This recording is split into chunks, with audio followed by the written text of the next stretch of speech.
ಸನ್ಮಾನ್ಯ ಅಧ್ಯಕ್ಷರೇ, ರಾಜ್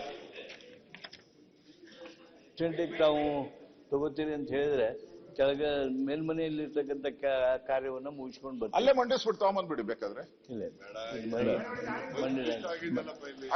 ಇವ್ರು ಮಾತಾಡಿದ ತಕ್ಷಣ ನಾಯಕರು ಮಾತಾಡಿದ ನಂತರ ನೀವು ಬಿಲ್ ತಗೊಳ್ಳಿ. ಸುನೀಲ್ ಕುಮಾರ್ ಸರ್, ಊಟ ಆದ್ಮೇಲೆ ನಾವು 4 ಗಂಟೆಗೆ ಆಯ್ತು. ಸನ್ಮಾನ್ಯ ಅಧ್ಯಕ್ಷರೇ, ತಾವು ರಾಜ್ಪಾಲರ ಭಾಷಣ ವಂದನೆ ಮಾಡುವಂಥದ್ದಕ್ಕೆ ನನಗೆ ಅವಕಾಶ ಕೊಟ್ಟಿದ್ದೀರಾ. ನಾನು ಕಳೆದ ಈ ಸರ್ಕಾರ ಬಂದ ಮೇಲೆ 3 ರಾಜ್ಯಪಾಲರ ವಿಧಾನಮಂಡಲದ ಭಾಷಣ ಅಂತೇಳಿ ಇದೆ. 23, 24, 25 ಆ 3ರಲ್ಲೂ ಪಾರದರ್ಶಕ, ಅಭಿವೃದ್ಧಿ ಪಥ, ದೇಶದಲ್ಲೇ ಮಾದರಿ, ಈ 3 ಈ ಪದದಲ್ಲಿ ಕಾಮನ್ ಆಗಿ ತೋರಿಸಿದ್ದೀರ. ಅಂದ್ರೆ ರಾಜ್ಯಪಾಲರ ಕೈಯಲ್ಲಿ ನಮ್ಮ ಸರ್ಕಾರದ ಮುನ್ನೋಟ ಮತ್ತು ಹಿನ್ನೋಟ ಎರಡನ್ನೂ ಹೇಳಿದಿರ. ಹಿಂದೆ ಏನ್ ಮಾಡಿದಿರಿ, ಮುಂದೆ ಏನ್ ಮಾಡ್ತೀರಿ ಅಂತಾನು ಹೇಳಿದಿರಿ. ಇಲ್ಲಿ ನನಗನ್ಸುವಂಥದ್ದು, ರಾಜ್ಯಪಾಲರ ಕೈಯಲ್ಲಿ ಬರೀ ಸುಳ್ಳಿನ ಸರಮಾಲೆ, ಬರೀ ಸುಳ್ಳು ಸುಳ್ಳು ಸುಳ್ಳು ಸುಳ್ಳು ಬಿಟ್ರೆ ಬೇರೆ ಏನು ಕಾಣಿಸೋದೇ ಇಲ್ಲ. ಆದ್ರೆ ನಮ್ಮ ಕಾಂಗ್ರೆಸ್ಸಿನ ಸ್ನೇಹಿತರು ಸದಾ ಅವ್ರದೇನೋ ಪೇಟೆಂಟ್ ತಗೊಂಡಕ್ಕೆ, ಈ ಯಾವುದು ಸಂವಿಧಾನದ ಪುಸ್ತಕ ಪೇಟೆಂಟು ಡೆಲ್ಲಿಯಲ್ಲಿ ಇಟ್ಕೊಂಡ್ರು, ಅದನ್ನ ನೋಡಿ ಇವರು ಹಿಡ್ಕೊಂಡ್ರು ಎಲ್ಲರೂ. ಏನೂ ಇಲ್ಲ, ಅಲ್ಲ ಮಹಾರಾಷ್ಟ್ರದಲ್ಲೂ ಹಿಡ್ಕೊಂಡ್ರು. ನೋಡಿ, ಸಂವಿಧಾನದ ಒಂದು ಅರ್ಥವನ್ನ ನಮ್ಮ ಕಾಂಗ್ರೆಸ್ ಅವರು ಸರಿಯಾಗಿ ಅರ್ಥ ಮಾಡ್ಕೊಂಡಿಲ್ಲ ಅಂತ ಅನ್ಸುತ್ತೆ. ರಾಜ್ಯಪಾಲರ ಹುದ್ದೆ ಒಂದು ಸಂವಿಧಾನದ ಘನತೆ, ಗೌರವವನ್ನ ಎತ್ತಿ ಹಿಡಿಯುವಂತ ಹುದ್ದೆ. ನಾವೇನೇ ಸರ್ಕಾರ ಆದೇಶ ಮಾಡಿದ್ರು ಕೂಡ ಗವರ್ನರ್ ಸೈನ್ ಆಗಿಲ್ಲ ಅಂದ್ರೆ ಆದೇಶ ಆಗದೇ ಇಲ್ಲ. ನಮ್ಮ ಇಲ್ಲಿ ಕೂತಿರೋರೆಲ್ಲ ಪ್ರಿಯಾಂಕ ಇಂದ ಹಿಡಿದು ಎಲ್ಲರನ್ನು ಕೂಡ ಅವರ ಪ್ರಮಾಣ ವಚನ ಬೋಧನೆ ಮಾಡಿರೋದು ಇವರಿಗೆಲ್ಲ. ಅದಾದ್ಮೇಲೆ ಇವರು ಮಂತ್ರಿ ಆಗಿರೋದು. ಅದಾದ್ಮೇಲೆ ರಾಜಭವನದ ಪುಸ್ತಕಕ್ಕೆ ಸೈನ್ ಹಾಕಿದ್ರು. ಆ ಸೈನ್ ಹಾಕದ್ಮೇಲೆ ಇವ್ರು ಮಂತ್ರಿ ಆಗೋದ್ರು. ಮುಖ್ಯಮಂತ್ರಿಗಳಿದಾರಲ್ಲ, ಅವರು ಇಲ್ಲಿಗೆ ಮಾತ್ರ ಶಾಸಕಾಂಗ ಇದೆಯಲ್ಲ, ಇಲ್ಲಿಗೆ ಮಾತ್ರ ಅವ್ರ ನಾಯಕರು. ಗವರ್ನರ್ ಇದಾರಲ್ಲ, ನ್ಯಾಯಾಂಗಕ್ಕೂ ಅವರೇ ಬೋಧನೆ ಮಾಡುವಂಥದ್ದು. ಜಡ್ಜ್ಗಳು, ಚೀಫ್ ಜಸ್ಟಿಸು ಅವರೆಲ್ಲ ಪ್ರಮಾಣ ವಚನ ತಗೊಬೇಕಾದ್ರೆ ಮುಖ್ಯಮಂತ್ರಿಗಳು ಬೋಧನೆ ಮಾಡಲ್ಲ, ಗವರ್ನರೇ ಬೋಧನೆ. ಅಂದ್ರೆ ಎಲ್ಲ ಕರ್ನಾಟಕದಲ್ಲಿರೋ ಎಲ್ಲ ಅಂಗಗಳಿಗೂ ಅವರೇ ಚೀಫ್. ನೀವು ಒಂದು ರೀತಿ ಅವ್ರಿಗೆ ಅವಮಾನ ಮಾಡ್ತಾ ಇದ್ದೀರಾ, ಈಗ ಅಪಮಾನ ಮಾಡ್ತಾ ಇದ್ದೀರಾ, ಅವ್ರಿಗಿದ್ದಂತ ಅಧಿಕಾರಗಳನ್ನ ಕಸಿತಾ ಇದ್ದೀರಾ. ಈಗ ನ್ಯಾಚುರಲ್ ಆಗಿ ಅವರಿಗೆ ಯೂನಿವರ್ಸಿಟಿಗಳಲ್ಲಿ ಕುಲಪತಿಯಾಗಿ ಕೆಲಸ ಮಾಡುವಂಥದ್ದು, ಅದರ ಆಗುವವುಗಳನ್ನ ನೋಡುವಂಥದ್ದು, ಇವೆಲ್ಲ ಅವ್ರಿಗೆ ಇದ್ದಂಥದ್ದು.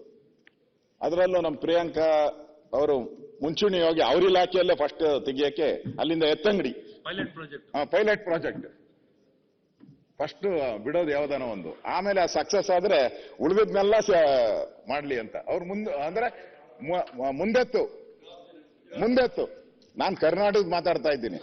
ನಾನು ಗುಜರಾತ್ ಮಾತಾಡಿದಾಗ ಬನ್ನಿ ಗುಜರಾತ್ ಅಲ್ಲಿ ಮಾತಾಡೋಣ, ಅಲ್ಲಿ ನಿಮ್ಮ MLAಗಳವರೇ ಹೇಳಿ. ಅಲ್ಲಿ ಅಲ್ಲ, ಗುಜರಾತ್ ಅಲ್ಲೂ ಯಾವ್ದೋ ಒಂದು ವಿಶೇಷವಾಗಿರುವಂತ ವಿಶ್ವವಿದ್ಯಾನಿಲಯ ತಗೊಂಡು ಇಡೀ ರಾಜ್ಯದ ವಿಚಾರದಲ್ಲಿ ಮಾತಾಡ್ತಿದ್ದಾರೆ. ಅಲ್ಲೆಲ್ಲೂ ಒಂದೇ ಒಂದು ಯೂನಿವರ್ಸಿಟಿ, ಸನ್ಮಾನ್ಯ ರಾಮಲಿಂಗ ರೆಡ್ಡಿ ಅವರೇ, ಅಲ್ಲ ಅದೇ ರೀತಿ ಅಲ್ಲ ನಿಮ್ಮ ಈಗ ಇಡೀ ರಾಜ್ಯದಲ್ಲಿರುವಂತ ಎಲ್ಲಾ ವಿಶ್ವವಿದ್ಯಾನಿಲಯದ್ದು ಏನೊಂದು ಕುಲಾಧಿಪತಿಗಳಾಗಿದ್ದಾರಲ್ಲ ರಾಜ್ಯಪಾಲರು, ಅದನ್ನೆಲ್ಲ ಅಲ್ಲಾಡಿಸ್ಲಿಕ್ಕೆ, ಅದಕ್ಕೆ ಚ್ಯುತಿ ತರಲಿಕ್ಕೆ ಪ್ರಯತ್ನ ಇವತ್ತು ಸರ್ಕಾರದಿಂದ ಆಗ್ತಿದೆ.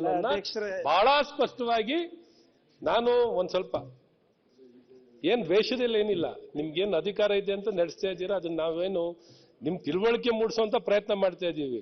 ನಿಮ್ಗೆ ಅಧಿಕಾರ ಇದೆ ಅಂತ ನಡೆಸ್ಕೊಂಡು ಹೋಗೋದು ಒಂದ್ ಭಾಗ ಆಯ್ತು. ಪ್ರಿಯಾಂಕಾ ಅವರೇ, ಒಟ್ಟು ನಾವೆಲ್ಲ ಬಂದಿರೋದು ರಾಜ್ಯದ ಜನರು ಒಳ್ಳೇದ್ ಮಾಡಬೇಕು ಅಂತ. ನಿಮ್ ಪ್ರಗತಿ ಪರವಾಗಿ ನಾನು ಹೇಳಿದೆ ಅವತ್ತು, ಈ ರೀತಿ ಎಲ್ಲ ಒಂದ್ ಕಡೆ ಅಧಿಕಾರ ಅವರಿಂದ ಕರ್ಸ್ಕೊಳ್ಳೋದಲ್ಲ, ಒಂದು ಸುಧಾರಣೆ ತರಬೇಕು. ಈಗ 75 ವರ್ಷ 77 ವರ್ಷ ಆಗ್ತಾ ಬರ್ತಿದೆ.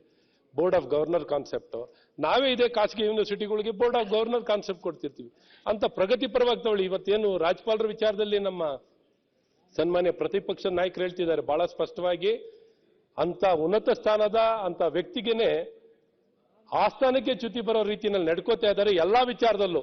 ಅದು ಅವರ ಚಾನ್ಸಲರ್ ಸ್ಥಾನ ಕಿತ್ಕೊಳ್ಳುವಂಥದ್ದಾಗ್ಲಿ ಅಥವಾ ಅವರ ಸ್ಥಾನಕ್ಕೆ ಧಕ್ಕೆ ಬರುವಂಥದ್ರಲ್ಲಿ ಅವರ ವರ್ತನೆ ಆಗ್ಲಿ, ಅವರಿಗೆ ಬೆದರಿಕೆ ಹಾಕೋದು, ಅವರಿಗೆ ಬೆದರಿಕೆ.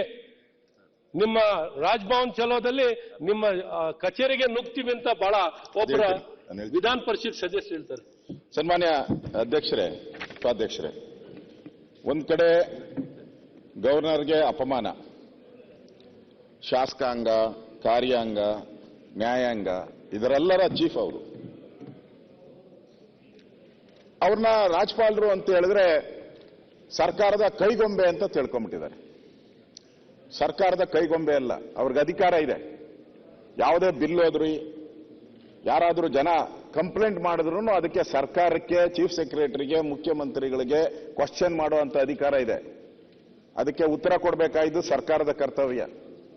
ಈಗೇನೋ ಹೊಸದಾಗಿ ಏನೋ ಚೀಫ್ ಸೆಕ್ರೆಟರಿ ಮೊದಲೇ ಡೈರೆಕ್ಟ್ ಆಗಿ ಕೊಡ್ತಾ ಇದ್ರು, ಅವ್ರನ್ನೂ ಕೊಡಬಾರ್ದು.